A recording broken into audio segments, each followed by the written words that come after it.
Senator Joseph Biden may have more explaining to do. The new questions stem from taped remarks of Biden during an April campaign appearance in New Hampshire. I went to law school on a full academic scholarship, the only one in my class to have a full academic scholarship. Went back to law school and, in fact, ended up in the top half of my class. I was the outstanding student in the political science department at the end of my year. I graduated with 3 degrees from undergraduate school and 165 credits, only needed 123 credits. Biden now concedes he did not graduate in the top half of his law school class, that he does not have 3 degrees from college, and that he was not named outstanding political science student in college. Newsweek says Biden actually went to school on a half scholarship, ended up near the bottom of his class, and won only 1 degree, not 3.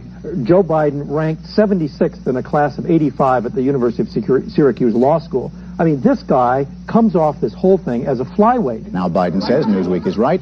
His memory had failed him. And I'd be delighted to sit down and compare my IQ to yours if you'd like, Frank. Joe Biden was victimized by the truth.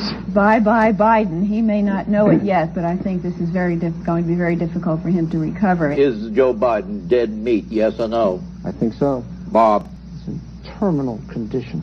Terminal. Eleanor? Yes, unless he comes in third in Iowa. Morton? Dying. I say dead. Democratic presidential candidate Joseph Biden today faces a controversy. 3 weeks ago at a debate at the Iowa State Fair, he used phrases identical to those delivered by British Labour Party leader Neil Kinnock. Biden seemed to be claiming Kinnock's vision and life as his own. Why is it that my wife is sitting out there in the audience, is the first in her family to ever go to college?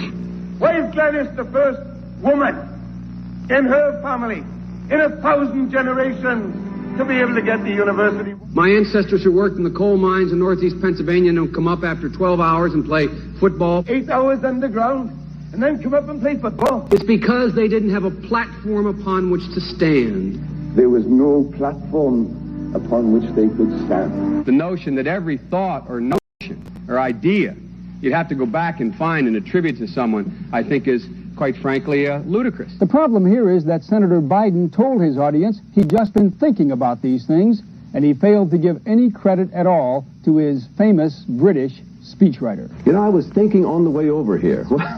Now, that's a little too much, because, as you point out, what's behind the words? What's there?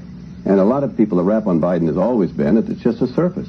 I should have said, to paraphrase Neil Kinnock, it's the only time I didn't, in all the times I've ever used it. But CBS News found a tape of a second instance. It reappeared in the New York Times with a new charge, that Biden had appropriated a famous litany from the late Robert Kennedy about what the gross national product cannot measure. It cannot measure the health of our children, The health of our children, the quality of our education, the quality of their education, the joy of their play, or the joy of their play. Biden gave Kennedy no credit. He has also quoted or paraphrased John Kennedy, Hubert Humphrey, and British Labour Party leader Neil Kinnock, all without credit. Joseph Biden admitted today that he committed plagiarism when he was in law school. He said it was a mistake, but that it was unintentional. He quoted 5 pages of someone else's work without proper citation. I've done some dumb things, and I'll do dumb things again. He was given an F. So, ladies and gentlemen, I've been dumb. To the political community in Washington, it all seems of a piece. Plagiarism at law school, plagiarism on the stump. The great communicator. Strike that. The great imitator. You don't steal verbatim, or when you do, as he did 99% of the time, you give credit. Biden's critics say he sells himself as a man whose words and visions can inspire a new generation in politics. But if the thoughts, phrases, and visions really belong to others, it's a form of false advertising. Is it a wise idea, though, to take something that personal, anyway, from another politician and try and appropriate it to your own campaign? I think it was a stupid thing to appropriate material that was really very personal, that was someone else's. Most people didn't know who he was, you know, Joe Biden, and now they're going to say, oh yeah, he's the guy who plagiarized. That's a lot of people. Politically, that's devastating. These clips are devastating. He looks like a Joe Biden wind-up doll with somebody else's words coming out. If they're going to do things that are stupid as well as immoral, then they're probably too dumb to have the job of president. Voters are going to have to decide whether he was dishonest or dumb.